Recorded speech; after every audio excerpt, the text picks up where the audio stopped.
우리가 2차 미분 회로에 대한 내용을 이제 지난 시간부터 다루고 있는데요. 2차 미분 회로 중에 이제 고유응답 성분에 대한 것을 이제 이번 시간에 이제 다루도록 하겠습니다. 자, 고유응답을 구하는 방법은 지난 시간에 이제 마지막 부분에서 설명드렸던 것처럼 1차 미분 회로나 2차 미분 회로나 이제 동일합니다. 푸는 방법은 동일한데 단지 다른 점은 특성 방정식을 풀었을 때 1차 미분 회로 같은 경우는 그냥 그것이 1차식으로서 표현되어 있었다라고 하면 자, 2차 미분 회로에서는 특성 방정식이 2차식으로 나온다라는 점이 다르다라고 생각하시면 되겠습니다. 자, 그래서 이제 뭐 처음 나오는 것처럼 자, 고유 응답을 구하기 위해서는 우리가 먼저 선행되어야 되는 것이 회로 해석을 통해서 2차 미분 방정식을 이제 구할 수 있어야 됩니다. 자, 2차 미분 방정식을 풀라는 것이 아니고요. 2차 미분 방정식을 세울 수 있어야 된다는 것입니다. 자, 그래서 여기 쓰여져 있는 것처럼 이와 같은 형태의 이제 2차 미분 방정식이 세워져야 되는 것이고, 그리고 고유 응답을 구하기 위해서는 자, 1차 미분 회로와 마찬가지로 자, 여기 강제함수 부분을 0으로 두는 것이 일단 중요하죠. 자, 그리고 우리가 지난 시간에 이제 7.2장과 관련된 내용을 배우면서 2차 미분 회로의 이제 2차 미분 방정식의 뭐 제너럴 폼이라는 것을 배웠었습니다. 자, 그것을 다시 이제 상기시켜 드리면 자, 최고차 미분항의 개수는 1이어야 되고요. 그리고 자, 1차 미분항의 개수는 A1 그리고 1차 항의 개수는 A0로 정의가 되어 있었습니다. 자, 이것과 관련해서 이게 왜 중요한지는 이제 잠시 후에 이제 나오게 될 거고요. 자, 그래서 지금 고유 응답 을 우리가 지금 xn이라고 했을 때 자, 2차 미분 방정식을 이것이 만족해야 되고 우리가 1차 미분 방정식에서 우리가 다루었던 것처럼 자, 제차 미분 방정식을 풀기 위해서 자, k 곱하기 exponential st라고 그 고유 응답의 해를 가정했었습니다. 그리고 이거를 자, 여기 있는 이 식에 대입해서 이제 문제를 풀게 되면 자, xn에 대한 xn의 2' 같은 경우는 지금 k 곱하기 xn의 이제 뭐 1차 미분부터 보겠습니다. xn의 시간에 대한 1차 미분인 xn 프라임은 자, s 곱하기 k exponential st로 쓸 수 있죠. 그리고 그것을 이제 한 번 더 미분해서 x2 프라임이 되게 되면 xn의 2 프라임이 되게 되면 s제곱 곱하기 k 곱하기 exponential st가 되게 됩니다. 자, 그리고 그것을 우리가 2차 미분항 대신에 얘를 넣고 1차 미분항 대신에 이것을 넣은 후에 정리를 하게 되면 자, k 곱하기 s제곱 exponential st 더하기 k 곱하기 s의 a1 곱하기 exponential st 그 다음에 k 곱하기 a0의 exponential st 이렇게 정리가 되게 됩니다. 자, 이거 이퀄 0으로 정리가 되는 것이고요. k 곱하기 exponential st로 이제 공통항으로 이제 묶어주고 난 후에 정리를 하게 되면 자, 뭐 지난 6장에서도 다루었듯이 이것이 0이 되는 경우는 이제 특수해가 되는 것이고요. 자, 이것이 0이 되는 경우를 우리가 일반해로 이제 정의할 수 있습니다. 그리고 이것이 0이 되도록 만드는 s 값이 결국은 이제 특성 방정식의 근이 되게 되는데 S1, S2가 존재한다고 했을 때 자, S1과 S2는 우리가 자, 근의 공식을 이용해서 이제 풀어주면 되겠죠. 자, 그래서 지금 이것을 만족하는 S1과 S2를 근의 공식을 이용해서 풀어주게 되면 자, 지금 이 루트 안에 들어있는 이 식의 형태에 따라서 이 근의 형태가 나눠지게 됩니다. 자, 두 개의 실근을 갖는 경우가 있을 거고요. 두 개의 허근 혹은 두 개의 복소근을 갖는 경우, 그리고 중복근을 갖는 경우가 나눠지게 되고, 자, 그 각각의 해 형태에 따라서, 특성 방정식의 해 형태에 따라서 회로의 고유응답의 그 응답의 형태가 결정이 되게 됩니다. 뭐 뒤에 나오겠지만 뭐 오버댐핑, 뭐 언더댐핑, 뭐 크리티컬 예스판스 뭐 그런 식으로 나눠지게 되는데 자 그런 식으로 이제 어떤 회로의 응답의 형태가 특성 방정식에 의해서 나눠진다. 그러니까 정의된다라는 의미로서 그래서 회로의 특성 혹은 뭐 미분 방정식의 특성을 미분 방정식의 해의 특성을 나타낸다는 의미로서 특성 방정식이다라고 부른다라고 생각해도 될 것 같습니다. 자, 그래서 이와 같이 지금 이제 S1과 S2가 존재하게 되는데 그러면 S1과 S2 각각을 우리가 구했다고 했을 때 XN1 그리고 XN2가 존재하게 되고요. 그 각각에 대한 자 K1 exponential S1t 그리고 K2 exponential S2t가 이제 나오게 됩니다. 자, 그러면 자, 우리가 이제 1차 미분 방정식과 다른 점은 1차 미분 방정식은 그냥 S만 존재했었는데 S1과 S2가 존재한다는 얘기고요. 그렇기 때문에 지금 K1과 K2 두 개의 미지의 상수가 존재하게 됩니다. 미지의 개수가 존재하게 되고요. 그렇기 때문에 우리가 지금 1차 미분 방정식에서는 xn을 k 곱하기 exponential st로 정의하고, 자, s 값을 구한 후에 이 k 값을 우리가 어떤 초기의 시간, 뭐 t0에서의 값을 이용해서 구할 수 있다라고 했었죠. 근데 여기서는 이제 미지수가 두 개입니다. k1, k2를 구해야 되는 것이고요. 그래서 t0에서의 어떤 값만 가지고는 풀 수 없기 때문에, 자, t0에서의 값 x의 뭐 t0 더하기, 자, x 프라임의 t0 값을 이용해서 풀게 됩니다. 자, 두 개의 방정식이 존재하고 두 개의 미지수가 존재하기 때문에 우리가 이 방정식, 두 개의 서로 다른 방정식을 통해서 이 미지수를, 두 개의 미지수를 이제 구할 수 있는 거죠. 자, 그래서 1차 미분 방정식과의 가장 큰 차이는 이겁니다. 지금 S1과 S2가 존재하기 때문에 미지수가 K1, K2 두 개가 존재하게 되고, 그렇기 때문에 초기 조건도 두 개가 존재해야 된다는 것이고요. 그래서 사용하게 되는 것이 우리가 1차 미분 방정식과 마찬가지로 XT0, T0라고 하는 시점에서의 그냥 그 회로의 응답값 더하기, 자, 2차 미분 회로 같은 경우는 미분에 대한 값을 이용하게 됩니다. 자, 그래서 이와 같은 이것에 대한 내용을 이제 더 보도록 하겠습니다. 예제 7.2를 같이 풀어보도록 하겠습니다. 예제 7.2는 지금 여기 보이시는 것과 같이 2차 미분 방정식이 주어져 있고요. 그리고 이 2차 미분 방정식을 풀어서 지금 고유 응답을 구하라는 것이 이제 문제에서 요구하는 요구 사항입니다. 자, 고유 응답을 구하는 것이기 때문에 강제함수 부분이 0으로 세팅되어 있는 것 이제 확인하실 수 있고요. 자, 최고차 미분항의 개수가 1로 되어 있고, 그리고 지금 이것이 우리가 이제 제너럴 폼을 썼을 때 A1에 해당하는 값, 그리고 16이 A0에 해당하는 값이 되겠습니다. 자, 그리고 이제 이것을 우리가 이제 문제를 풀어야 되는데, 자, xn이라고 하는 이제 고유 응답의 성분을, 여기서는 xn으로 놓으면 안 되고 in으로 놔야겠네요. 자, i2의 n에 해당하는 해를 k 곱하기 exponential st로 이제 약속을 하겠고요. 그리고 k 곱하기 exponential st를 여기에 대입해서 문제를 풀게 되면, 지금 이제 여기 쓰여져 있는 것 같이 이런 특성 방정식이 0을 만족하는 형태의 그 풀이가 나오게 된다는 것입니다. 자, 그리고 이제 여러분들이 어느 정도 익숙해졌다고 하면, 지금 이제 k 곱하기 exponential st라고 하는 이 근의 형태를 우리가 어, 따질 필요 없이, 자, 두 번 미분되어 있으면 s제곱, 그리고 한 번 미분되어 있으면 s, 그리고 그냥 1차 항의 경우에는 뭐 아무것도 안 써주면 됩니다. 그리고 더하기 앞에 쓰여져 있는 개수를 그대로 써주면 되는 것이고요. 그러면 이와 같은 식의 형태가 완성이 되게 되고, 이 식이 특성 방정식이 되게 됩니다. 그리고 우리가 이 특성 방정식을 풀어주면 그것이 이와 같이 S1과 S2 값이 나오게 되는 거죠. 인수분해가 되게 되면 인수분해로 풀면 되고요. 인수분해가 안 되는 경우에는 뭐 근해 공식을 이용해서 풀면 됩니다. 그래서 S1 값이 마이너스 2, S2 값이 마이너스 8이 되게 되면, 자, i2라고 하는, 죄송합니다. i2라고만 하면 안 되고, 이제 i2의 n으로 써야 되는 게 맞는 것 같고요. 고유응답, i2에 대한 고유응답 성분, i2의 n 같은 경우는 지금 k1 exponential의 s1t 더하기 k2 exponential의 s2t의 형태가 되게 됩니다. 자, 그래서 S1과 S2 값이 지금 주어졌어요. 그러니까 우리가 문제를 통해서 구했으니까요. K1 exponential의 마이너스 2t 더하기 K2 exponential의 마이너스 8t가 값이 나오게 됩니다. 자, 여기서 이제 우리가 K1과 K2 값은 문제에서 추가로 주어진 조건이 없기 때문에 여기서 구할 수는 없고요. 그래서 뭐 제너럴 솔루션으로서 우리가 남겨두게 되는 것이고, 자, 제가 방금 이제 앞 슬라이드에서 설명드렸던 것처럼 K1과 K2를 우리가 미지상수 두 개이기 때문에 그것을 우리가 구하기 위해서는 두 개의 방정식이 추가로 필요한 거죠.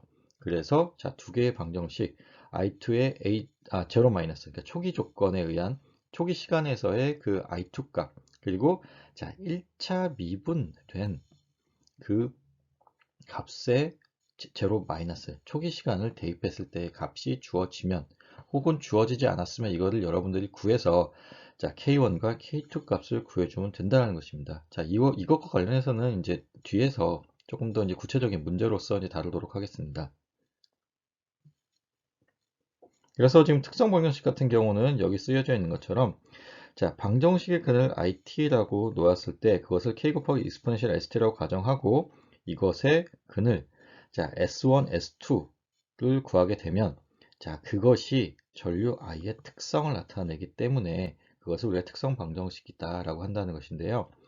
자, 궁극적으로 이제 뭐 어떤 특성을 나타내는지에 대해서는 이제 뒤쪽에서 나오게 될 겁니다. 근데 이제 간단하게 말씀을 드리면 자, 지금 이제 어떤 응답이 뭐 이러한 우리가 원하는 어떤 레벨을 그러니까 도달하는 그런 응답을 만들어낸다라고 했을 때, 자, 그 형태가 이제 S1과 S2에 의해서 이제 정해진다는 것입니다. 어떤 경우에는 이렇게 천천히 올라가서 이 값에 수렴하는 경우가 있을 것이고요.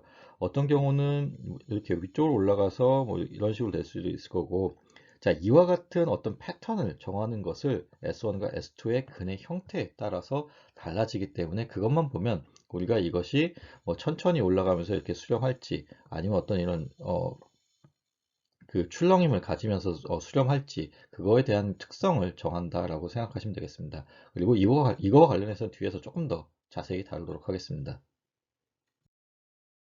2차 미분 방정식의 이제 고유 응답과 관련해서 우리가 이제 새로운 개념 이제 두 개를 이제 도입하도록 하겠습니다. 자, 이제 1차 미분 방정식과는 좀 다른 이제 특징이 나오게 되는 것이고요. 그래서 지금 보시는 것과 같이 2차 뭐 미분 시스템 혹은 2차 시스템의 경우에는 자, 이 개의 이제 S1과 S2가 존재하는데 이 S1과 S2는 뭐 실수가 될 수도 있고 복소수가 될 수도 있겠죠. 자, 뭐 아까 말씀드렸듯이 어, 근해 공식을 썼을 때 그 루트 안에 들어가 있는 그 해의 형태에 따라서 그러니까 값의 형태에 따라서 우리가 이제 실수를 가질 수도 있고 이제 복소수를 가질 수도 있는데요. 자, 그렇다라고 했을 때 지금 우리가 자, s제곱 더하기 a1 그리고 a1s 더하기 a0 이퀄 0을 우리가 특성 방정식으로 정의를 했고요. 자, 그것을 우리가 자, 이와 같이 이제 바꿔 쓸 수 있다고 가정하겠습니다. A0 대신에 같은 위치에 오메가 제로의 제곱 그리고 지금 A1 대신에 이 끝사이 그 다음에 오메가 제로를 곱한 것으로 지금 쓴다라고 하면은 자 오메가 제로의 제곱이 A0와 같고 이 끝사이 제로 오메가 제로가 A1과 같다라고 우리가 약속을 하겠습니다. 자, 약속을 했을 때 자, 오메가 제로에 해당하는 것이 지금 이와 같이 정의되어 있습니다. 자, 뭐 undamped, 뭐 natural frequency라고 되어 있는데 비감쇄 고유 주파수에 해당하는 것이고요. 그리고 그 사이에 해당하는 것이 damping ratio, 감쇄비입니다. 자, 감쇄비라는 것부터 먼저 설명을 드리면 우리가 자, 고용답 같은 경우에 익스포넨셜 함수로서 이렇게 감소한다라고 되어 있었죠. 그리고 이 감소하는 과정에 있어서의 감쇄비라는 것을 우리가 도입하게 되는 것입니다. 자, 그리고 이제 비감쇄 고유 주파수 같은 경우는 방금 전에 설명드렸던 것처럼 어떤 이제 회로의 응답이 나올 때 그 응답의 형태가 그냥 이렇게 모노 익스포넨셜 형태로 떨어질 수도 있는데요. 그냥 단순하게 떨어질 수도 있는데 이것이 이제 회로의 응답에 따라서 이와 같이 뭐 어떤 그 출렁임을 가지고 떨어질 수 있습니다. 그러니까 뭐 변화할 수 있습니다. 그러면 이 출렁임이 있다라는 것은 우리가 진동이 있다라고 할 수 있는 거잖아요. 우리가 진동이라는 것을 얘기하게 되면 이와 같이 어떤 이제 뭐 위아래로 이제 왔다 갔다 하는 형태가 있게 되면 이걸 진동이라고 표현하게 되고 진동이 있게 되면 그때 그 진동이 얼마나 빨리 일어나는지에 대한 정의를 지금 이와 같은 이제 뭐 각속도 혹은 이제 프리퀀시를 이용해서 우리가 진동수라는 것을 이용해서 정의를 하게 됩니다. 그래서 자, 두 가지 개념이 나온 것이고요. 자, 감쇄하는 것과 관련된 감쇄비, 그리고 감쇄하는 과정에서 진동이 있게 되면 그 진동이 얼마나 있는지, 혹은 얼마나 빠른지, 느린지에 대한 것을 나타내는 자, 비감쇄 고유 주파수입니다. 자, 감쇄에 대한 것, 그리고 감쇄하는 것을 이제 뭐 따로 생각했을 때 진동수에 대한 것, 그것을 오메가 제로와 지금 그 사이로 우리가 정의를 하게 됩니다. 자, 그렇게 되면 지금 여기서 보시는 것처럼요. 자, 오메가 제로에 대한 것, 그러니까 원래 지금 오메가 제로의 제곱이 A 제로에 해당하는 것이니까 오메가 제로는 자, 플러스 이게 중요합니다. 원래 플러스 마이너스 루트 A 제로가 나와야 되는데 우리가 진동수는 이제 플러스 양의 값만 갖는다라고 가정합니다. 그렇기 때문에 플러스 루트 A 제로가 되는 것이고요. 자, 댐핑 레이쇼에 해당하는 것은 지금 아까 보시면 여기 A1 그 사이에 그 사이에 해당하는 것이 지금 이 오메가 제로분의 A1이 되게 되겠죠. 그래서 지금 자 오메가 제로 원래는 이 오메가 제로분의 A1이 돼야 되는데 오메가 제로 대신에 여기 있는 루트 A 제로를 넣은 것입니다. 그래서 이 루트 A 제로분의 자 A1에 해당하는 값을 이렇게 유도할 수 있고 그 값이 여기 쓰여져 있는 것입니다.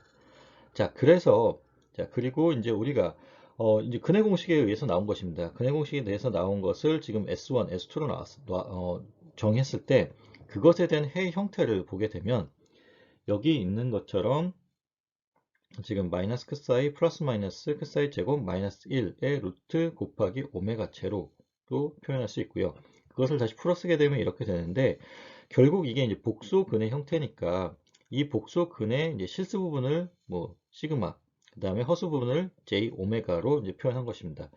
자, 뭐 j로 표현한, 그러니까 여러분들이 익숙한 것은 마이너스 1은 마이너스 i가 아니고 허수를 표현하는 루트의 마이너스 1은 여러분들 i라고 보통 표현하는 걸로 이제 알고 계실 텐데요. 우리 회로에서는 이것을 i로 놓게 되면 전류와 이제 헷갈릴 수 있기 때문에 i 대신에 이거를 j로 표현하게 됩니다. 그래서 자, 뭐 여기서 이렇게 계속해서 이제 우리가 앞으로 이제 j라는 항이 나오게 될 텐데 여기서 나오는 j는 그냥 루트의 마이너스 1이다라고 그냥 단순하게 생각하시면 좋을 것 같습니다. 자, 그래서 지금 이제 댐핑 레이쇼라는 게 이제 나오게 되는데요. 댐핑 레이쇼라고 하는 것은 이제 에너지를 소비하는 성분이 이제 시스템에 있는 경우에 그것에 의해서 이와 같이 자, 에너지가 소비가 되기 때문에 에너지가 줄어들게 되겠죠. 에너지가 줄어드는 그 과정을 나타내는 것이 이제 댐핑 레이쇼가 되게 됩니다. 그럼 이제 댐핑 레이쇼가 이제 어떤 그 값을 정의할 텐데 그 값의 정의가 어떻게 되냐면 자, 댐핑 레이쇼 자체가 1보다 작게 되면 그리고 댐핑 레이쇼 자체가 1보다 크게 되면 이 이제 두 가지 경우로 나눠서 볼 수 있겠습니다. 자, 1보다 큰 댐핑 레이쇼를 갖는 경우 이 경우를 이제 언더 댐핑 이라고 얘기를 하게 되고요. 자, 1보다 큰, 죄송합니다. 방금 전에 제가 잘못 설명한 것 같은데 1보다 작은 댐핑 레이쇼를 갖는 경우를 이제 언더 댐핑 그리고 1보다 큰 댐핑 레이쇼를 갖는 경우를 오버 댐핑이라고 얘기합니다. 자, 언더 댐핑의 경우는 에너지를 적게 소비하는 거고요. 자, 댐핑 레이쇼가 1보다 작다라는 것은 에너지가 적게 소비가 된다는 것이고 그런 경우에는 이제 출렁거림이 많게 됩니다. 자, 에너지가 많이 소비가 될 때는 굉장히 빠르게 감소하기 때문에 이제 출렁임이 적게 되는데 이 경우는 이제 출렁거림이 이제 많게 되고요. 지금 두 번째 경우에 해당하는 오버댐핑의 경우에는 자, 에너지를 그러니까 많이 소비하게 되는 경우입니다. 에너지를 많이 소비하기 때문에 상대적으로 출렁거림이 적다라는 특징을 갖게 됩니다. 자, 이와 관련해서는 이제 또 뒤에서 또 다루도록 하겠습니다. 자, 여기 이제 주어진 예제를 같이 좀 풀어보도록 하겠습니다. 지금 첫 번째 예제 같은 경우는 문제에서 요구하는 게 무엇이냐면요. 지금 특성 방정식이 이와 같이 주어져 있습니다. s제곱 더하기 2s 더하기 16 이퀄 0으로 주어져 있고요. 최고차 미분항의 개수가 1이라는 얘기고 지금 a1 값이 2, a0 값이 16으로 주어졌다라는 얘기입니다. 그러면 우리가 a1 값을 2, 그 다음에 a0 값을 16으로 지금 주어졌기 때문에 이것을 이용해서 우리가 오메가 제로 값과 지금 댐핑 레이쇼 값을 우리가 구할 수 있죠. 자, 오메가 제로는 자, 앞에서 다뤘던 것이 루트의 a 제로 뭐 플러스 마이너스가 있을 수 있는데 우리가 플러스만 취해서 쓴다라고 했었고요. 지금 a 제로 값이 16이기 때문에 그래서 오메가 제로 값은 자, 4에 해당하게 될 거고요. 자, 댐핑 레이쇼 같은 경우는 이제 다시 앞에를 생각을 해보면 앞에서 그 어떤 걸 생각을 해보면 자, 2 오메가 제로분의 A1으로 정의가 되어 있었습니다. 우리가 오메가 제로를 4라고 구했으니까요. 2 곱하기 4분의 A1에 해당하는 값 2를 쓰게 되면 자, 4분의 1이 되게 됩니다. 그래서 지금 여기 뭐 이렇게 구했지만 오메가 제로 값이 뭐 4, 단위 조심하면 좋겠습니다. 레디안 퍼 세컨드로 되어 있고요. 그리고 감쇄비 같은 경우는 단위가 따로 없습니다. 그래서 지금 4분의 1에 지금 감쇄비를 갖는 그런 방정식이다라는 얘기를 할 수 있고요. 자, 예제 7.3을 같이 보도록 하겠습니다. 지금 이제 RLC 병렬회로 여기 이제 쓰여져 있는 것처럼 RLC 병렬회로가 나왔고요. 병렬 회로가 나온 경우에 이제 어떻게 이제 회로를 해석하는지에 대한 것을 이제 같이 다루어 볼 거고, 그리고 추가적으로 이제 문제에서 구하라고 하는 것이, 자, 오메가 제로 값을 구하라고 되어 있고요. 그리고 댐핑 레이쇼를 구하라고 되어 있습니다. 자, 그래서 이제 이것을 구하는데, 자, 댐핑 레이쇼와 오메가 값을 구하기 위해서, 오메가 제로 값을 구하기 위해서는 일단 2차 미분 방정식을 세워줘야 됩니다. 그래서 2차 미분 방정식을 먼저 구하는 것을 연습을 해볼 텐데요. 자, 2차 미분 방정식을 구하기 위해서 이 위쪽에 노드 하나를 정했고, 노드 하나를 정했으면 이제 우리가 자, KCL을 쓰겠다는 얘기겠죠. 그래서 KCL을 쓰기 위한 노드이고요. 자, 위쪽에 V만큼의 전압이 걸려 있다고 되어 있기 때문에 각각의 R, L, C 모든 소자의 양단에는 이제 0, 아래쪽에는 0, 위쪽에는 V만큼의 전압이 걸려 있다라고 생각하시면 되겠습니다. 그래서 지금 자, 들어가는 전류가 하나 있다라고 가정하고요. 자, 나오는 전류가 이와 같이 3개 있다라고 가정하고 문제를 풀도록 하겠습니다. 자, 그러면 지금 저항의 양단에 걸려 있는 전압이 V죠. 그렇죠? V이기 때문에 R분의 V가 이 첫 번째 지금 이렇게 첫 번째 밖으로 빠져나가는 이 전류에 대한 것이고, 자, 인덕터를 가로질러서 흐르는 전류가 지금 정의가 되어 있습니다. 그리고 지금 여기 커패시터를 가로질러서 흐르는 전류가 정의되어 있고, 이 세 전류는 다 나가는 전류이고 들어오는 전류가 하나 있는 것이죠. 자, 그러면 이것을 이용해서 우리가 2차 미분 방정식을 이제 유도할 수 있는 것이고요. 그럼 2차 미분 방정식은 지금 여기 쓰여져 있는 이 식의 양단을, 그러니까 양단을 지금 시간에 대해서 한 번 더 미분하게 되면 적분항이 없어지게 되죠.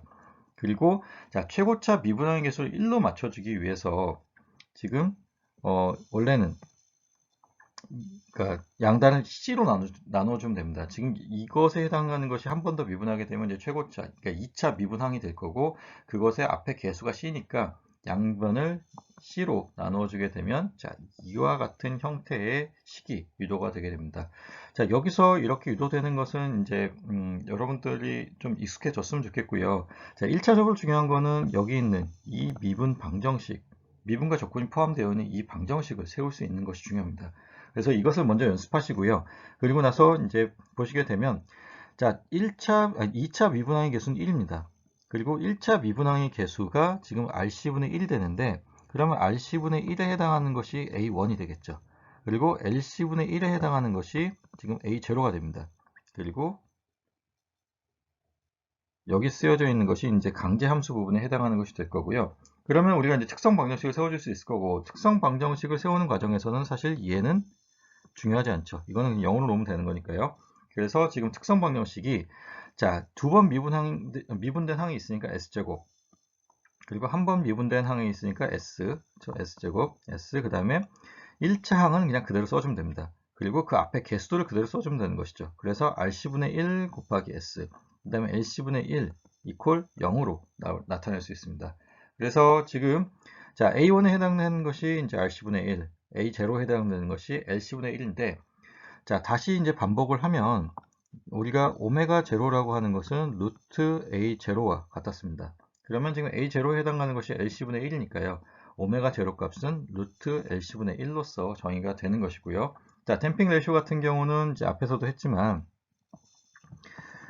2 오메가 제로분의 A1으로 정의가 되어 있었습니다. 자, 약속을 그렇게 한 것이고 이제 정의가 그렇게 되어 있기 때문에 그냥 그렇구나 라고 하고 받아들이시면 됩니다. 그러니까 외우란 얘기겠죠. 자, 2 오메가 제로분의 A1으로 되어 있고, 지금 오메가 제로 위에서 구한 것이 루트 A 제로니까요. 지금 죄송합니다. 그러니까 루트 LC분의 1이니까 오메가 제로 대신에 루트 LC분의 1, 그래서 LC분의 1을 넣어주고, 자, A1에 해당하는 거에 지금 여기 보시면 RC분의 1이죠. 그래서 RC분의 1을 대입해서 문제를 풀게 되면 지금 여기 보이시는 것처럼 2분의 1 곱하기 RC분의 1 곱하기 자, 루트 LC가 되게 되고, 이것을 정리하게 되면 자, 여기 있는 것처럼 자, 댐핑 레이쇼가 2R분의 1 곱하기 루트 C분의 L의 값이 나오게 되겠습니다. 자, 지금 중요한 것이 이제 오메가 제로 값을 계속 우리가 구하고 있고요. 그리고 댐핑 레이쇼 값도 계속 구하고 있죠. 그래서 이제 뭐 어지간하면 이제 뭐 아마 자연스럽게 외워질 것 같은데, 이 두 개의 값을 구하는 것은 여러분들이 시험을 위해서라도 좀 가급적 외우고 계셨으면 좋겠습니다. 자, 그러면 이제 다음으로 넘어가도록 하겠습니다. 자, 이제 방금 전에 우리가 구했던 내용을 이제 기반으로 이제 뭐, 그 근의 형태에 따라서 어떻게 달라진지를 보게 될 거고요. 지금 우리가 방금 여기까지는 이제 구한 내용입니다. 구한 내용이고, 그것에 이제 추가적으로 몇 가지를 더 살펴볼 텐데, 자, 특성 방정식의 근이 이제 S1, S2라고 봤을 때, 자, S1과 S2를 우리가 자, 근의 공식을 이용해서 풀게 되면 이와 같은 형태로 이제 풀어진다는 것이고요. 이랬을 때 지금 실수 부분에 해당하는 것, 그리고 허수 부분에 해당하는 것을 뭐 이렇게 나눠 쓸 수 있다라고, 루트 안에 들어가 있는 형태를 이렇게 나눠 쓸 수 있다는 것인데, 뒤에 붙어 있는 이 값의 형태에 따라서 이게 두 실근을 가질 수도 있고, 이게 이 괄호 안에 그러니까 루트 안에 있는 것이 0이 돼 버리면 중복근이 되는 것이고요. 그리고 이게 오메가 제로가 더 크게 되면 이제 마이너스 성분이 남게 되어서 두 확원을 가질 수도 있는 거죠. 그래서 자, 지금 보시면 알파가 오메가 제로보다 큰 경우입니다. 알파 값이 오메가 제로보다 큰 경우라는 것은 지금 여기 있는 알파 값이 오메가 제로 값보다 크기 때문에 알파 제곱 값도 오메가 제로의 제곱 값보다 크겠죠. 그러면 루트 안에 있는 값이 양수를 갖게 된다는 것이고요. 그런 경우에는 지금 두 실근을 갖게 됩니다. 두 실근을 갖게 되고, 자, 알파가 오메가 제로보다 크기 때문에 그 경우에는 지금 요 댐핑 레이쇼 값이 1보다 큰 경우입니다. 그래서 오버댐핑의 케이스에 해당한다라는 것이고요. 그러면 이제 이거를 기억하셨으면 좋겠습니다. 자, 특성 방정식이 두 실근을 갖는 경우에는 자, 오버댐핑입니다. 과제동 혹은 오버댐핑. 자, 그리고 알파 값이 오메가 제로 값과 같은 경우에는 이 그러니까 루트 안에 있는 값이 0이 되게 되죠. 그러면 중근을 갖는 경우가 되고요. 중근을 갖는 경우는 지금 댐핑 레이쇼 값이 자, 1에 해당하는 것이고요. 그때는 임계제동 그리고 중복근을 갖는다라는 것이고요. 자, 알파 값이 오메가 제로 값보다 작은 경우는 지금 루트 안이 음수가 되게 됩니다. 자, 음수가 되는 경우는 언더댐핑 혹은 부족제동이라고 하게 되고요. 그 경우에는 지금 두 개의 복속을 갖는 형태가 나오게 됩니다. 자, 그리고 그때는 자, 댐핑 레이쇼 값이 1보다 작다라는 것입니다. 자, 그래서 내용들은 좀 가급적 외우고 계셨으면 좋겠고요. 자, 댐핑 레이쇼가 1보다 큰 경우, 지금 이 앞에 부분을 사실 외우는 것보다는 지금 여기와 지금 이 내용을 좀 외우셨으면 좋겠습니다. 그리고 물론 얘도 마찬가지고요. 그래서 자, 댐핑 레이쇼가 1보다 큰 경우는 그러니까 오버댐핑 케이스고 두 실근을 갖고요. 그리고 댐핑 레이쇼가 1인 경우, 그때는 이제 임계제동이라는 뭐 크리티컬 댐핑을 하게 되고, 그때는 이제 중근을 갖게 되는 거고요. 자, 댐핑 레이쇼가 1보다 작은 경우는 부족제동 혹은 언더댐핑의 케이스이고, 그때는 두 개의 복소근을 갖는다라고 생각하시면 되겠습니다. 자, 그리고 오버댐핑의 경우에는 아까도 이제 말씀드렸지만, 자, 오버댐핑의 경우에는 에너지 소모가 많기 때문에 출렁거림이 적다라는 특징이 있다고 했고요. 자, 언더댐핑의 경우에는 에너지의 소비가 적기 때문에 죄송합니다. 제가 다시 설명할게요. 자, 언더댐핑의 경우, 자, 여기 있는 언더댐핑의 경우에는 에너지 소비가 적기 때문에 출렁거림이 크다라는 거고요. 자, 오버댐핑의 경우에는 에너지 소비가 많기 때문에 출렁거림이 적다라는 특징이 있다는 것입니다. 자, 그 특징들 잘 기억하셨으면 좋겠습니다. 자, 이제 새로운 개념 하나를 더 배워보도록 하겠습니다. 임계 저항이라는 것입니다. 뭐, 여기 이제 병렬이라고 표현되어 있는 것은 우리가 앞에서 봤었던 것처럼 RLC가 서로 병렬로 연결되어 있는 회로에서의 저항이기 때문에 이제 병렬이라고 추가되어 있는데요. 자, 임계 저항이라는 것을 우리가 어떻게 정의를 하냐면, 자, 여기 써 있는 것처럼, 자, 댐핑 레이쇼가 1인 경우에 저항값을 우리가 임계 저항이라고 정의를 합니다. 자, 우리가 이제 RLC 병렬 회로의 경우에 지금 댐핑 레이쇼를 2R분의 1 곱하기 C분의 L의 전체 루트로 표현하게 되고요. 이것이 1의 값을 가져야 되니까 그 값을 만족하는 R 값을 구하게 되면 자, R은 2분의 1 곱하기 C분의 L의 전체 루트 값이 되게 됩니다. 자, 어디까지나 지금 댐핑 레이쇼가 이렇게 정의되는 것은 RLC 병렬 회로에서 그렇게 되는 것이고, 회로의 형태가 바뀌게 되면 이 댐핑 레이쇼의 형태도 따라서 당연히 바뀌게 되겠죠.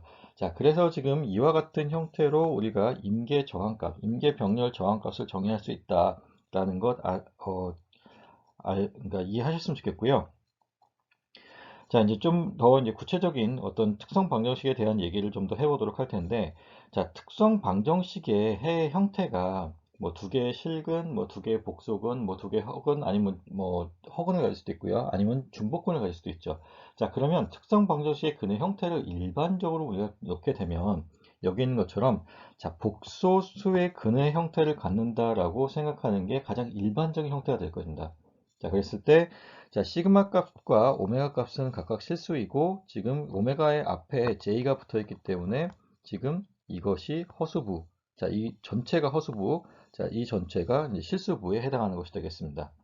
자, 이런 경우에 자, 오버댐프드 케이스라고 하는 것은 지금 자, 감소의 비가 1보다 큰 경우에 해당하는 것이고요. 그 경우에는 두 개의 실근을 갖는다라고 이제 우리가 앞에서 배웠었습니다. 자, 그래서 지금 보시는 것처럼 S12가 자, 시그마 1과 시그마 2의 이제 실근을 갖는 경우에 해당되는 것이고 이 경우에는 자, XNT라고 하는 고유 응답의 형태가 우리가 일반적으로 알고 있는 이와 같은 형태로 정의가 됩니다. 자, K1 exponential S1t 더하기 K2 exponential S2t 대신에 자, S1과 S2 대신에 시그마 1과 시그마 2를 넣어주면 됩니다. 그래서 자, 시그마 1, 시그마 2를 대신 넣어준 형태로 정리가 된다라는 것. 자, 이해하셨으면 좋겠고요. 자, 이 경우는 이제 두 개의 실근, 두 실근을 갖는 경우고요. 자, 두 개의 허근을 갖는 경우입니다. 자, 두 허근을 갖는 경우에는 어떻게 달라지는지를 한번 보도록 하겠습니다. 이때는 댐핑 레이쇼가 1보다 작은 경우에 해당하는 것이고요. 자, 이 경우는 두 개의 허근을 갖기 때문에 지금 뒤에 붙어 있는 이 오메가 값이 없어지지 않습니다. 그래서 S1, S2 값이 자, 시그마 더하기 J 오메가 그리고 시그마 마이너스 J 오메가의 형태로 표현되게 됩니다. 자, 그리고 아마 여러분들이 뭐 배우셨을 수도 있고 아니면 아직 안 배웠을 수도 있을 것 같은데요. 자, 복소수를 표현했을 때 A 더하기 JB의 형태가 있다라고 하고 자, A 마이너스 JB의 형태가 있다라고 해봅시다. 그러면 지금 A 값은 같고 B 값은 다 같은데 지금 여기 허수 부분에 있어서 플러스 마이너스 부분만 달라지게 되는 것입니다. 자, 이런 경우를 우리가 자, 켤레 복소수라고 합니다. 이 둘 간의 관계를 우리가 켤레 복소수라고 얘기하게 되고요. 영어로는 자, 여기 써 있는 것처럼 이제 컴플렉스 컨주게이트라고 얘기하게 됩니다. 자, 그래서 뭐 공액 복소수라고 얘기하기도 하고요.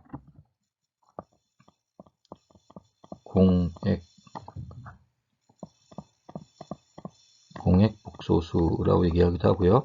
자, 그래서 공액 복소수 혹은 켤레 복소수 혹은 컴플렉스 컨주게이트라고 얘기를 하게 되면 자, 실수부는 동일하고 실수부의 값도 동일하고 허수부의 값도 동일한데 허수부 앞에 붙어 있는 부호가 다른 경우를 얘기하게 되는 겁니다. 자, 그래서 지금 이와 같은 형태로 이제 표현되어 있다라고 하게 되면 자, S1과 S2 값이 서로 공액 컴플렉스 컨주게이트의 관계를 만족하게 되는 것이고요. 자, 그 경우에 지금 S1 대신에 이제 시그마 더하기 J 오메가, S2 대신에 시그마 마이너스 J 오메가를 넣고 정리를 하게 되면 자, 이와 같은 식의 지금 다시 풀었으면 K1 곱하기 익스포넨셜에 자, 시그마 더하기 J 오메가 T 그리고 더하기 K2 곱하기 익스포넨셜에 시그마 마이너스 J 오메가 T로 쓰게 될 수 있죠.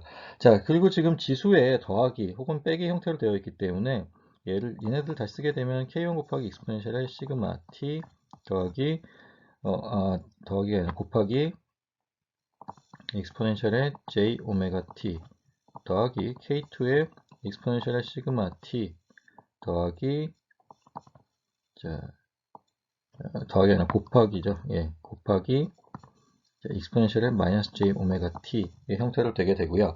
지금 여기 있는 익스포넨셜 시그마 t가 이제 공통하게 되게 되기 때문에 지금 익스포넨셜의 시그마 t라고 하는 것을 앞으로 빼고 지금 k1의 익스포넨셜의 j 오메가 t 더하기 k2의 익스포넨셜 마이너스 j 오메가 t로 정리가 되게 된다는 것입니다. 자, 이런 경우에 있어서 지금 여기 이제 밑에 쓰여져 있듯이요. 순수한 실수 소자 법칙과 이제 전원을 갖고 있는 회로에서는 자, 소자들이 실수의 값을 갖고 있는데 거기에 지금 이제 복소수가 나온다라는 것이 이제 안 된다는 얘기고요.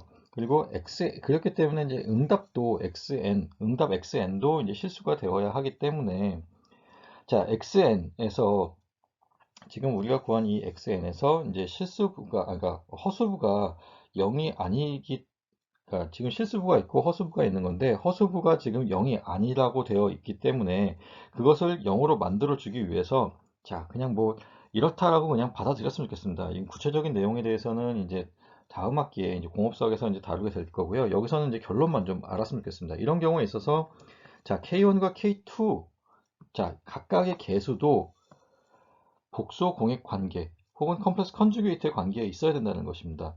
자, 그래서 컴플렉스 컨주게이트의 관계에 있다라고 하게 되면 지금 이 식이 잘못 표현되어 있고요. 지금 아래쪽에 있는 것 중에 X2가 K2가 아니라 여기가 1이 돼야 됩니다. K1의 컴플렉스 컨주게이트 형태가 되어야 되고요. 그래서 자, K2에 해당하는 값이 K1의 컴플렉스 컨주게이트 값과 같아야 된다는 얘기입니다. 그래서 지금 xnt를 익스포넨셜 시그마 t 곱하기 k1의 익스포넨셜 j 오메가 t 더하기 k의 컴플렉스 컨주게이트 k1의 컴플렉스 컨주게이트의 익스포넨셜 마이너스 j 오메가 t로 우리가 표현할 수 있고요. 그런 경우에 자 우리가 컴플렉스 컨주게이트 관계로 만들 때 a 더하기 뭐 jb라는 것의 컴플렉스 컨주게이트는 j 대신에 마이너스 j를 넣어주면 되는 것입니다. 그래서 a 마이너스 jb의 형태가 되게 되면 이것에 서로 간에 이제 컴플렉스 컨주게이트 관계가 성립하게 되는데 지금 이 괄호 안에 있는 식을 잘 보면요. 지금 K1과 K1의 컴플렉스 컨주게이트가 있고 그리고 여기도 보면 플러스 J와 마이너스 J입니다. 그럼 각각이 또 이것들 간에도 컴플렉스 컨주게이트의 관계에 있다라고 하게 되면 자, 전체 컴플렉스 그러니까 이 전체가 컴플렉스 컨주게이트의 관계에 있다라고 이제 볼 수 있는 것입니다. 그리고 컴플렉스 컨주게이트의 관계에 있게 되면 특징이 어떻게 되냐 하면요. 지금 여기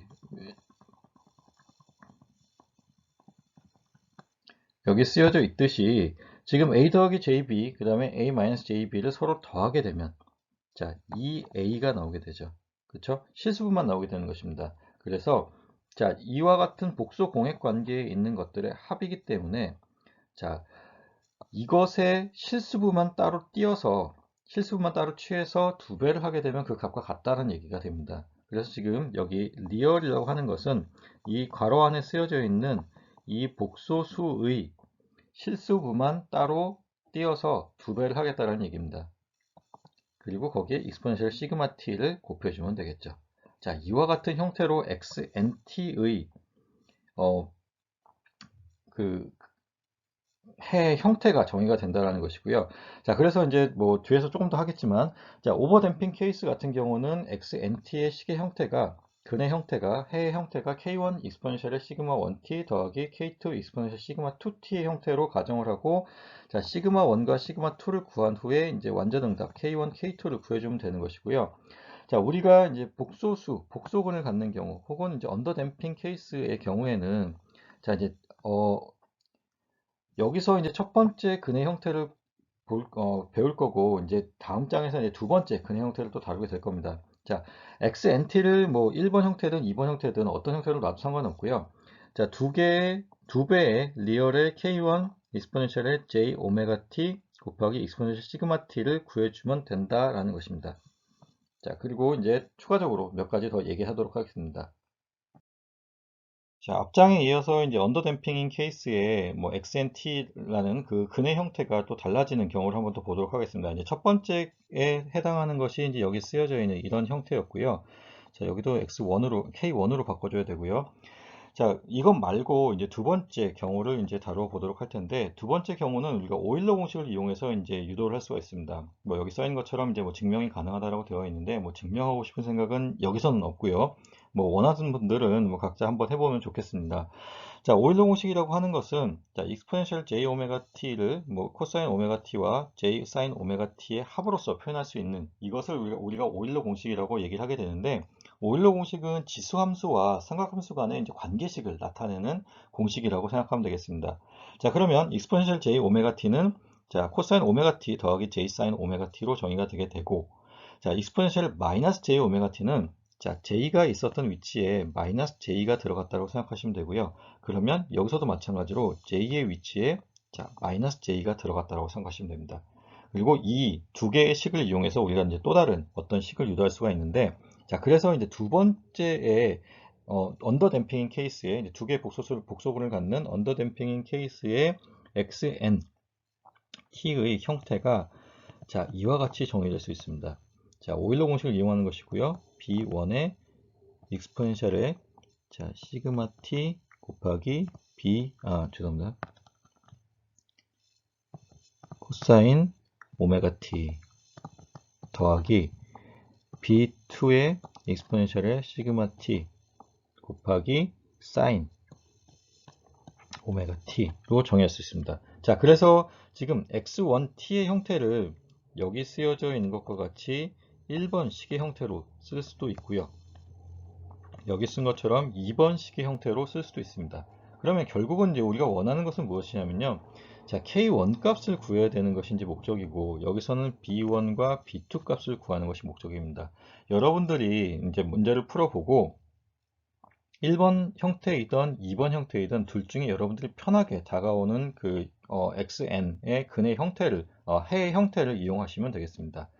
자, 그럼 이제 마지막 경우고요. 세 번째 경우는 이제 중근을 갖는 경우죠. 중근을 갖는 경우에는 지금 여기 크리티컬 댐핑 케이스가 되고, 자, 댐핑 레이쇼가 1에 해당하게 됩니다. 그리고 이 경우는 지금 보시는 것처럼 자, 지금 시그마 S1, 2의 값이 시그마 값을 갖게 되고, 그 경우는 이제 마이너스 오메가 제로 값과 같다라는 것인데, 자, 여기서 중요한 건 이겁니다. 지금 XNT의 어떤 해의 형태가 이제 어떤 식으로 이제 정의되느냐를 따라서 정의되느냐를 지금 계속해서 보고 있는데, 자, 크리티컬 댐핑의 케이스는 지금 시그마 값이 같기 때문에 우리가 오버 댐핑의 케이스에서는 시그마 1, 시그마 2가 존재했었죠. 근데 여기서는 그냥 시그마 값이 같은 시그마이기 때문에 자, 뭐 S1 이퀄 S2 이퀄 시그마를 놓게 되면 K1의 익스포넨셜의 시그마 t 더하기 K2의 익스포넨셜의 시그마 t로 지금 쓰여지게 됩니다.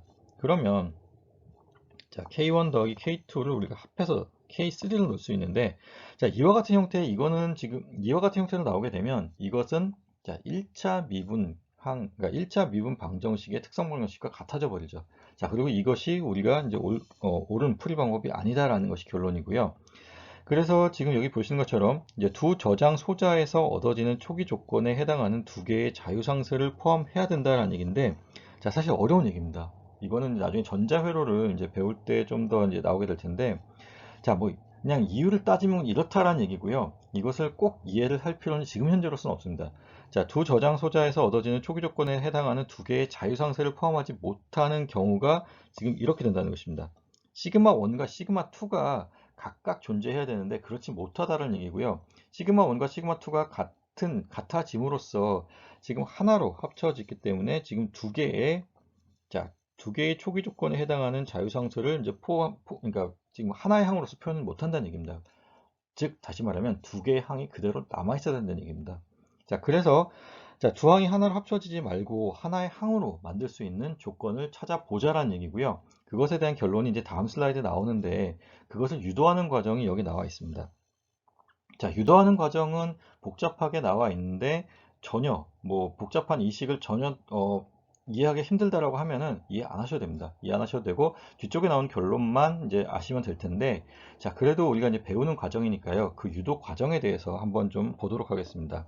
자, 일반적인 형태의 more general trial 폼을 이제 이렇게 놨습니다. 자, 우리가 그러니까 K에 대한 것도 이제 시간에 대한 함수로 정의를 해서요. HT 곱하기 exponential ST로 지금 정의를 했습니다.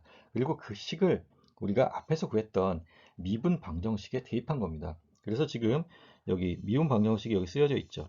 그리고 이 미분 방정식에 우리가 지금 근의 형태로 가정한 HT 곱하기 exponential ST를 넣고 정리를 하게 되면, 자, 뭐 복잡해 보이지만 그냥 단순하게 이것을 대입해서 여기 각각에 대입해서 이제 문제를 풀면 되고요. 자, 대입해서 정리를 하게 되면 이와 같은 형태로 나온다라는 얘기입니다. 자, 뭐 여러분들이 각자 풀어보셔도 되고요. 그냥 믿으시면 좋을 것 같습니다. 이렇게 나온다라고 하니까 그냥 이렇게 나온다라고 아시면 될 것 같고요. 자, 그러면 이것이 어떻게 이제 풀이 과정에 이용되는지는 이제 다음 슬라이드에서 이제 다뤄보도록 하겠습니다. 자, 그래서 앞부분의 슬라이드에서 마지막에 쓰여져 있던 식을 다시 이렇게 정리를 한 것이고요. 자, 그렇게 되면 지금 여기 보이시는 것처럼 자, HT라고 하는 exponential ST가 공통함으로 나오게 되고 지금 HT 곱하기 자, 여기 파란색으로 쓰여져 있는 이 식 그리고 DT분의 DHT 곱하기 자, 빨간색으로 쓰여져 있는 괄호 안의 식 그리고 지금 이것이 0이 되도록 만들어 주면 된다라는 것입니다. 자, 그러면 지금 자, HT라고 하는 것에 뭐 곱해진 항, 그리고 지금 HT의 1차 미분항에 곱해진 항, 그리고 HT의 지금 2차 미분항의 합이 0이 되게 되면 되겠죠. 자, 그러면 이 exponential ST는 0이 될 수 없다라고 가정을 하고요. 지금 괄호 안에 있는 부분들이 0이 되도록 만들어주는 그 항들을 그러니까 조건들을 찾게 되면요. 자, HT 값은 지금 우리가 일반 항으로 정의했기 때문에 얘는 0이 되면 안 됩니다. 그러면 자, 0이 되도록 만들어 주려면 자, 여기 쓰여져 있는 얘가 0이고 얘가 0이고 얘가 0이면 되겠죠. 그렇죠? 그러면 지금 그 조건을 이용하게 되면 s제곱 더하기 a1s 더하기 a0 값이 0이 되도록 만들어 주는 자, 지금 S1과 S2 값이 시그마이기 때문에 그것을 대신 넣은 것이고요. 그랬을 때 A1 값은 마이너스 2 시그마에 해당하는 것이 되고, 자, 이 S 더하기 A1에 해당되는 것도 0이 되면 되겠죠. 그래서 S 대신에 시그마를 넣고 위에서 구한 A1 대신에 마이너스 2 시그마를 넣어준 겁니다. 그래서 자연스럽게 0이 되게 되고요.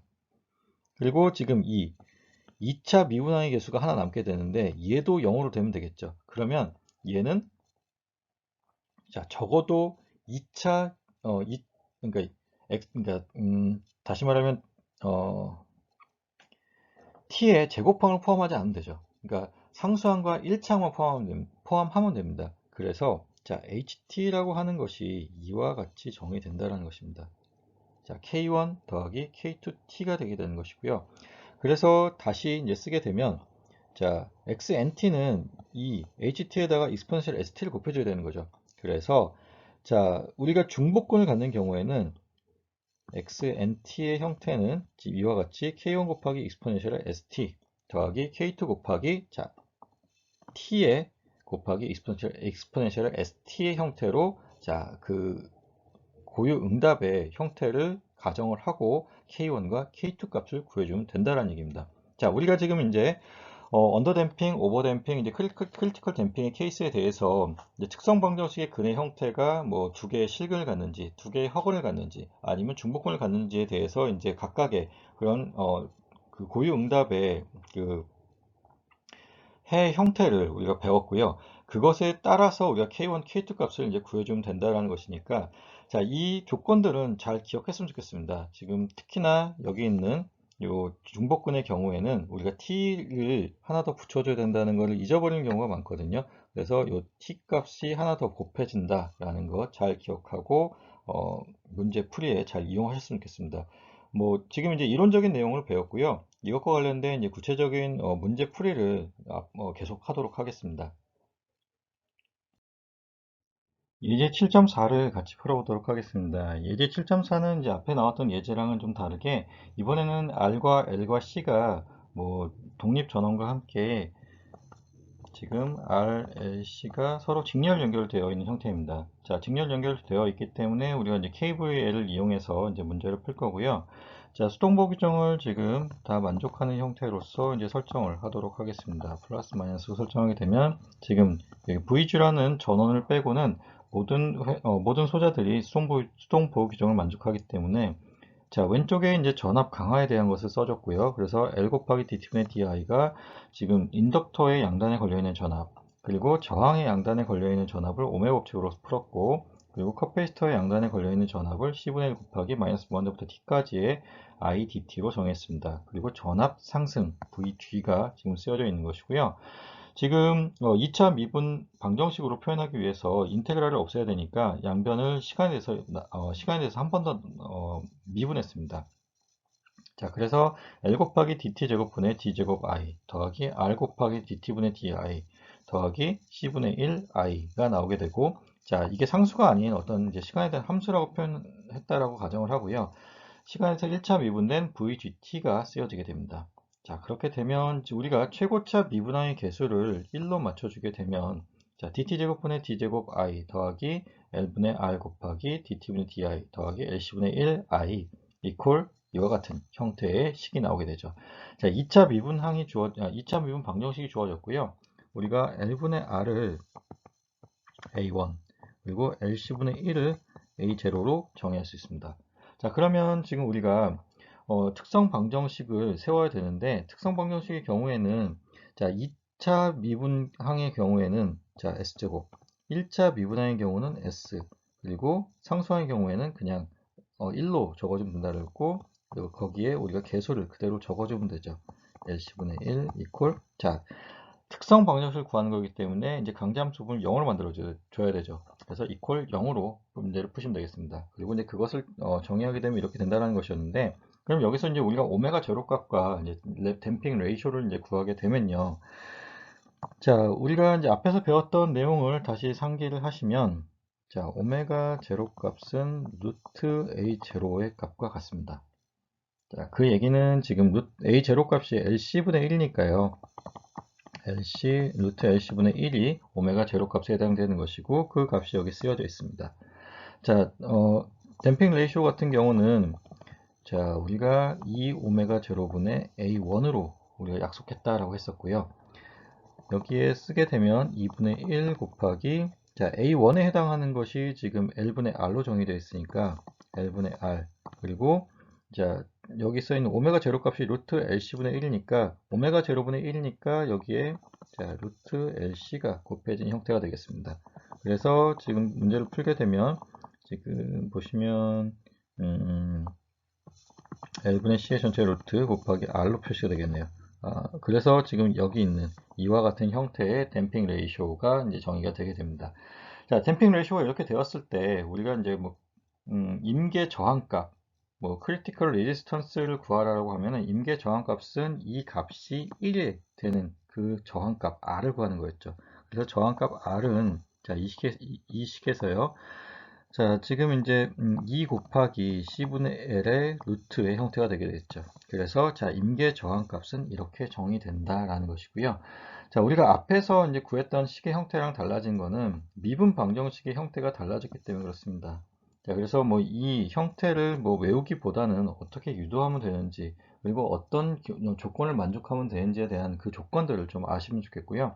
지금 여기서 구한 것, 앞에서 구했던 것은 RLC 병렬 회로에 대한 뭐 오메가 제로 값과 이제 댐핑 레이쇼를 구한 것이었다면, 여기서는 이제 RLC 직렬 회로의 이제 오메가 제로, 그리고 댐핑 레이쇼를 구한 경우라고 생각하시면 되겠습니다. 그러면 이제 이것에 대한 이제 구체적인 또 문제를 또 다음 장에서 같이 풀어보도록 하겠습니다. 이어서 우리가 다룰 예제는 예제 7.4에서 구했던 RLC 직렬 회로의 구체적인 이제 커패시턴스 상수와 이제 인덕턴스 상수가 이제 주어진 경우입니다. 자, 문제에서 보는 것처럼 아직 R 값은 이제 주어지지 않았는데요. 자, 문제에서 요구하는 바가 지금 고유응답을 구하라고 되어 있는데, 그 고유응답의 값이 혹은 고유응답의 형태가 저항 R에 따라서 어떻게 달라지는지를 이제 비교해 보자라는 내용입니다. 자, 그래서 지금 앞에서 우리가 7.4에서 구했었던 RSC 직렬 회로의 2차 미분 방정식에 주어진 커패시턴스 상수 4분의 1과 인덕턴스 상수 1을 갖다가 대입해서 구한 2차 미분 방정식이 이렇게 세워져 있습니다. 자, 2차 미분 방정식을 유도하는 과정에 대해서는 예제 7.4를 참고하시면 될 것 같고요. 그래서 자, 우리가 2차 미분 방정식이 주어졌으면 고유응답을 구하기 위해서 그 다음 단계로 해야 되는 것이, 자, kn을 우리가 죄송합니다. kn이 아니라, 자, i의 n이라고 하는 고유응답을 k 곱하기 익스포넨셜의 st로 가정을 하고, 이것을 이 식에 대입을 해서 이제 문제를 푸는 것이 이제 원래 순서였는데, 이제 문제풀이가 어느 정도 익숙해졌다라고 가정을 하고요. 여기서 바로 이제 특성 방정식으로 넘어가는 풀이로 해보도록 하겠습니다.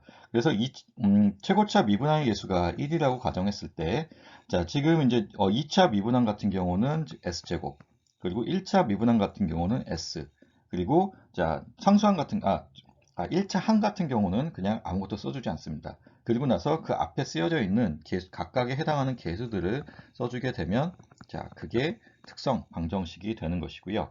자, 우리가 지금 여기서 하나 주의해야 될 거는 강제 함수가 분명히 존재합니다. 강제 함수가 분명히 존재하는데 지금 고유 응답을 구하기 위한 부분이기 때문에 강제 함수 부분을 0으로 만들었다는 것 다시 한번 강조하겠습니다.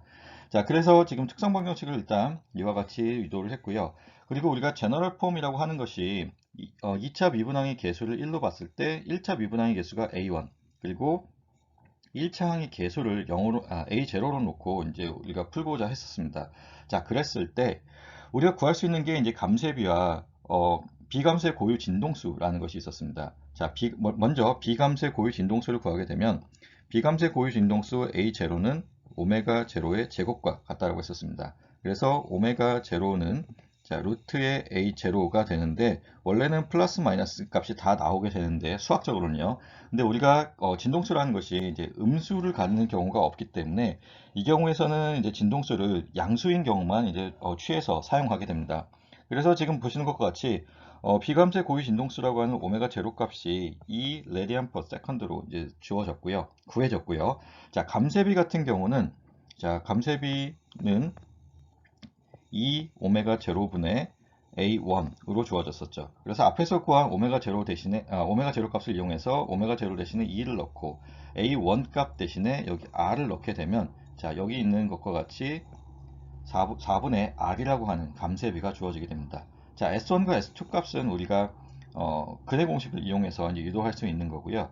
자, 그랬을 때 지금 4분의 R이라고 하는 게 감쇄비고 감쇄비가 1인 경우를 우리가 크리티컬 댐핑 케이스라고 했었고 그때의 저항값을 임계 저항값 혹은 여기 있는 것처럼 이제 크리티컬 레지스턴스라고 얘기를 하게 됩니다. 자, 임계 저항값이라는 것은 감쇄비가 1인 경우를 얘기하는 거고요.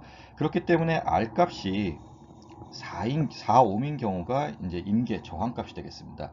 자, 그래서 임계 저항값 4옴을 기준으로 자, 여기 아래에 보이시는 것처럼 총 4가지 경우를 나누어서 문제를 풀어보도록 하겠습니다.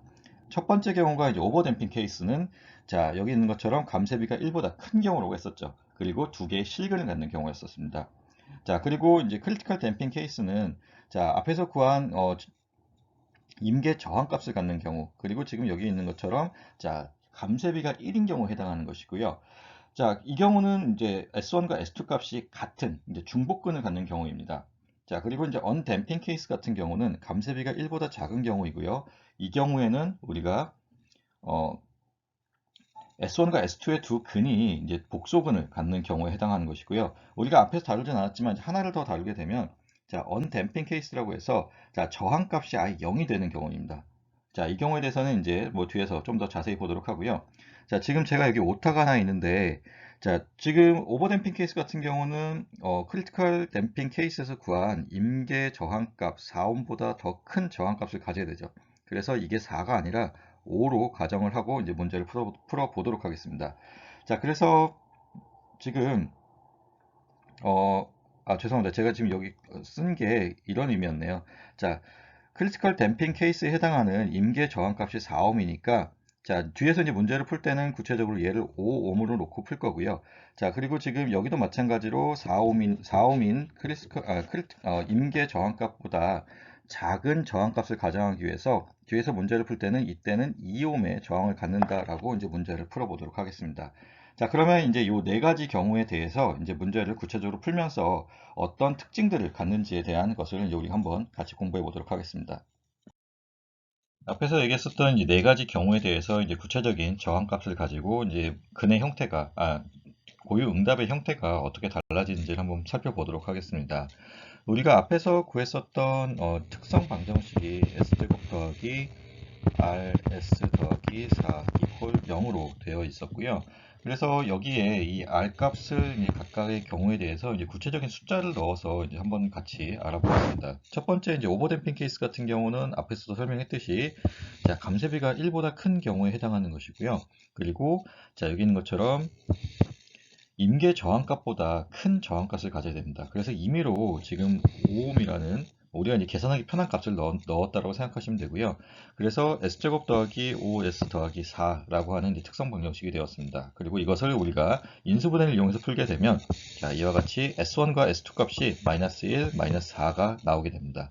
자, 그러면 자, 오버댐핑 케이스, 그러니까 두 개의 실근을 갖는 경우에는 우리가 앞에서 배웠듯이 자, 여기 있는 것처럼 자, k1 익스포넨셜의 s1t 더하기 k2 익스포넨셜의 s2t와 같은 형태의 고유응답의 형태를 갖는다고 했었고요. 그래서 여기에 s1과 s2 대신에 우리가 여기서 구한 마이너스 1과 마이너스 4를 넣어주면 됩니다. 그래서 지금 자, int라고 하는 고유응답은 k1 익스포넨셜의 자, 마이너스 1t 그리고 더하기 k2 익스포넨셜의 마이너스 4t가 되게 됩니다. 자, 물론 이제 K1과 K2 값은 우리가 이제 초기 조건 두 개를 이용해서 이제 특정을 시켜줘야 되는 것이고, 여기서는 일단 구할 수 있는 건 여기까지입니다. 자, 그래서 두 개의 실근을 갖는 경우에는, 자, 앞에 거에 대한 복습의 의미로서요, 이와 같은 식의 형태, 근의 형태, 고유 응답의 형태를 갖게 되고, 그랬을 때 우리가 S1과 S2 값을 구해서 대입해주면 된다라는 것입니다. 자, 두 번째 경우입니다. 두 번째 경우 같은 경우는 이제 크리티컬 댐핑 케이스고요. 저항값이 임계 저항값과 같은 4옴인 경우입니다. 자, 그랬을 때 지금 R값 대신에 지금 4를 대신 넣어서 문제를 풀게 되면 자, 여기 있는 것처럼 S1과 S2 값이 마이너스 2 값을 갖게 되고요. 자, 이와 같은 형태의 근을 가질 때는 고유응답의 형태가 자, K1 익스포넨셜의 S1t 더하기 자, K2 그리고 t를 곱한 후에 익스포넨셜의 s2t라고 했었습니다. 물론 이제 s1과 s2가 같은 값이기 때문에 여기다가는 마이너스 2를 동시에 넣어주면 되는 것이고요.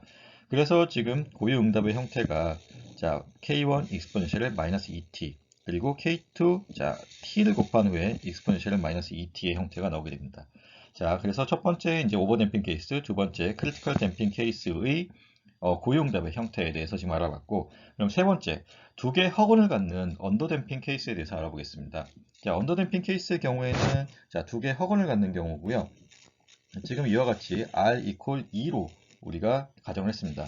자, 그러면 S제곱 더하기 2S 더하기 4라는 특성 방정식이 되고, 자, 근의 공식을 이용해서 문제를 풀게 되면, 자, 이와 같이 S1과 S2 값이 마이너스 1 플러스 J 루트 3, 그리고 마이너스 1 마이너스 J 루트 3이 되겠습니다. 자, 그러면 우리가 두 개의 허근을 갖는 경우에는, 혹은 두 개의 복소근을 갖는 경우에는 표현할 수 있는 방법이 이제 두 가지가 있다고 했었습니다. 첫 번째는 자, 1번의 경우에는 자, int를 2 곱하기 자, 실수부를 취하는데 k1 익스포넨셜의 j 오메가 t 그리고 자, 익스포넨셜의 시그마 t 이렇게 쓸 수 있는 게 하나 있었고요. 그리고 그 다음 두 번째 경우에는 자, int를 우리가 b1 익스포넨셜의 시그마 t 코사인 오메가 t 그리고 더하기 b2 익스포넨셜의 시그마 t 사인 오메가 t로 쓸 수 있었습니다. 자, 그럼 여기서 이제 우리가 지금 이 문제를 푸는 데는 이제 두 번째 식의 형태를 가져와서 이제 문제를 풀게 되었는데요.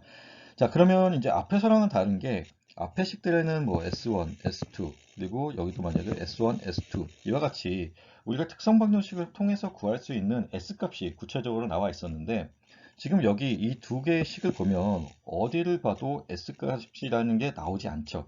그러면 우리가 이것을 또 뭐 구할 수 없느냐? 그게 아니고요. 자, 우리가 이제 앞에서 다뤘던 내용을 잘 기억을 해보면요. 우리가 S값을 자, 시그마 더하기 J 오메가라고 가정을 했습니다. 자, 실수부, 허수부에 대한 얘기고, 그럼 여기서 S값은 뭐 플러스 마이너스 J 오메가라고 봐야 될 것 같고요. 자, 여기서 S값이 시그마 값이 지금 그럼 마이너스 1에 해당되는 것이고, 여기서 오메가 값이 루트 3에 해당되는 값이 되는 겁니다. 자, 그래서 마이너스 1과 루트 3을 자, 여기 오메가 값 대신에 루트 3 그리고 여기 시그마 값 대신에 마이너스 1을 대입해 주거나 아니면 자, 여기 이제 B1과 B2 값은 이제 우리가 구해야 되는 값이고 여기에 해당하는 시그마 값에 지금 마이너스 1 그리고 여기에 들어가는 오메가 값 대신에 루트 3을 넣어주게 되면 됩니다. 자, 그래서 이제 우리가 제가 아까 말씀드렸듯이 이제 두 번째 경우를 가지고 이제 고유 응답을 구성했다고 했고요. 그래서 자, K1 곱하기 자, 익스포넨셜의 시그마 t인데 시그마 대신에 마이너스 1을 넣는다 그랬죠. 그래서 익스포넨셜의 마이너스 t 그리고 코사인, 자, 오메가 대신에 루트 3을 넣었기 때문에 루트 3t가 나오게 되는 겁니다. 자, 그리고 K2 익스포넨셜의 마이너스 t, 그리고 사인 루트 3t가 되게 됩니다. 자, 그래서 자, 우리가 이제 1, 2, 3번의 경우에 대해서 이제 앞에 다루었던 이제 근의 형태, 고유 응답의 형태를 다시 한번 복습하는 의미로서 이 문제를 풀었다라고 생각하시면 좋겠고요. 자, 네 번째 경우는 이런 경우입니다. 좀 특이한 경우인데요. 저항이 0인 경우입니다. 자, 우리가 인덕터와 커패시터가 있고 저항이 있을 때는, 자, 인덕터와 커패시터는 서로 에너지 저장 소자이기 때문에 에너지를 서로 이제 주고받게 되는데, 그 주고받는 과정에서 저항에서 에너지 소모가 일어나서 그때의 에너지 소모가 이제 익스포넨셜 함수의 형태로 이런 식으로 이제 감소하는 형태가 되는데, 자, 이 경우는 지금 저항 0이니까 에너지를 감소시킬 수 있는 수동 소자가 없는 경우입니다. 그러면 어떻게 되느냐 하면, 자, 인덕터에 저장되어 있던 에너지가 커패시터로 이동하고, 그리고 다시 또 커패시터에서 저장되어 있던 에너지가 이제 인덕터로 이동하는, 서로 이제 주고받는 형태의 에너지를 갖게 되고요. 그래서 지금 보시는 것처럼, 자, 앞에서 봤던 이 두 번째 경우에 해당하는 그 식의 형태를 쓸 수 있는데, 이 경우에는, 자, 여기서 보시는 것처럼, 자, 실수부가 없는 허수부만 나오게 됩니다. 실수부가 없는 허수부만 나오기 때문에, 자, 앞에 쓰여져 있는 이 부분이 1로서 없어지고요. 그래서 B1 코사인 오메가 t인데 오메가 값이 여기서 2에 해당되는 값이죠. 그래서 B1 코사인 2t 그리고 B2 사인 2t에 해당하는 값이 나오게 됩니다.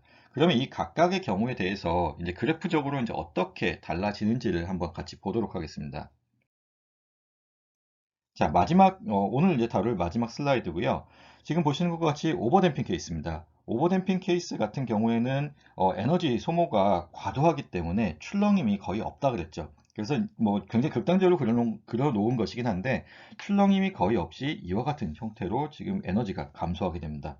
자, 언더댐핑 케이스 같은 경우는 에너지의 소모가 적기 때문에 출렁임이 좀 많다라고 했었습니다. 그래서 그 출렁임이 이와 같은 형태로 지금 나타나게 되고, 자, 지금 익스포넨셜 함수를 따라서 지금 제가 색깔을 바꿔서, 자, 빨간색으로 보여지는 이와 같은 그래프를 따라서 이제 감소하게 되는 것입니다. 자, 그리고 이제 언댐핑 케이스라고 했을 때는 서로 에너지를 주고받고 에너지 소모가 없다 그랬죠. 그래서 자, 지수적으로 감소하지 않고 그냥 그 에너지가 출렁임만 있는 경우를 나타내게 됩니다. 자, 그리고 이제 크리티컬 댐핑 케이스 같은 경우는, 자, 에너지 소모도 중간 정도이고, 그리고 이제 출렁임도 중간 정도라고 생각하시면 되겠습니다. 그래서 지금 오버댐핑 케이스와 언더댐핑 케이스의 중간 정도를 갖는 일정한 출렁임도 있으면서 이제 에너지 소모가 이제 나타나는 그런 형태를 나타나게 됩니다. 자, 그래서 뭐 이것들을 갖다가 이제 그래프로 이제 그려놓은 또 다른 그림인데요.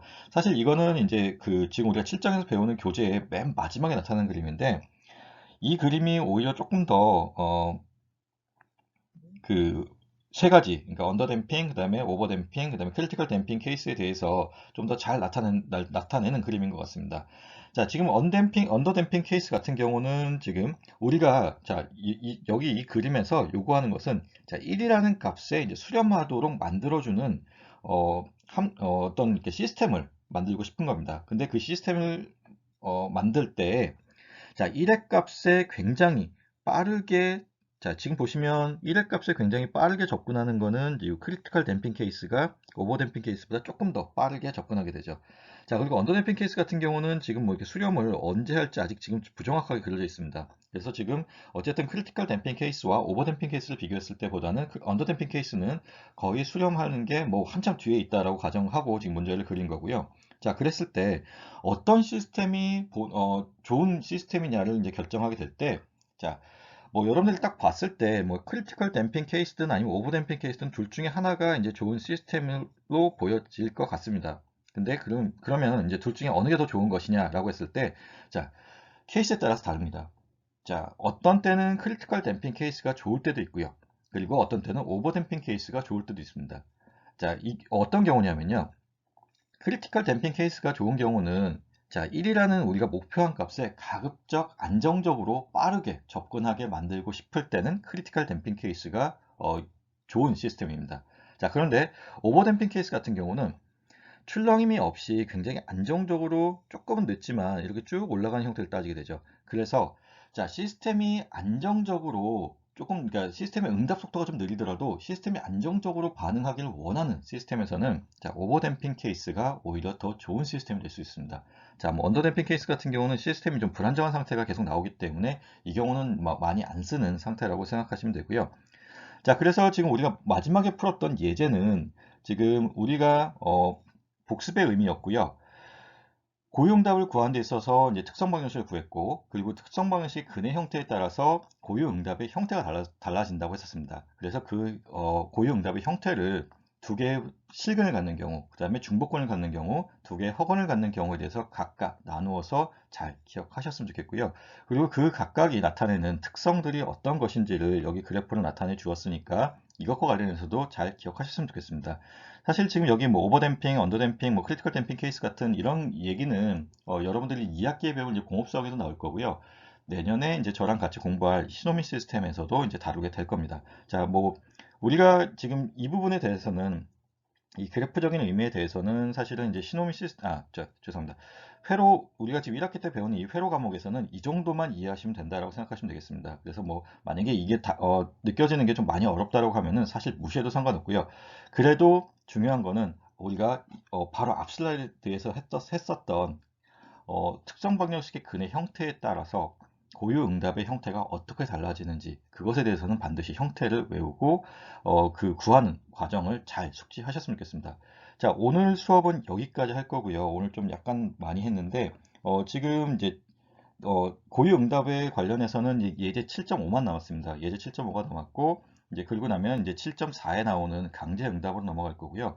사실 강제 응답까지 하고 나면 그 다음에는 이제 완전 응답 구하는 것은 이제 고유 응답과 강제 응답보다는 조금 더 내용이 적으니까 아마 다음 시간 그리고 뭐 그 다음 시간 한 번 더, 그러니까 두 번의 수업만 더 하면 7장과 관련된 수업의 내용은 마칠 것 같습니다. 그리고 이제 우리 실습으로 들어갈 텐데, 자, 오늘까지 수업한 이론 수업은 이제 오늘까지 한 걸로 이제 이번 주 강의는 마치고요.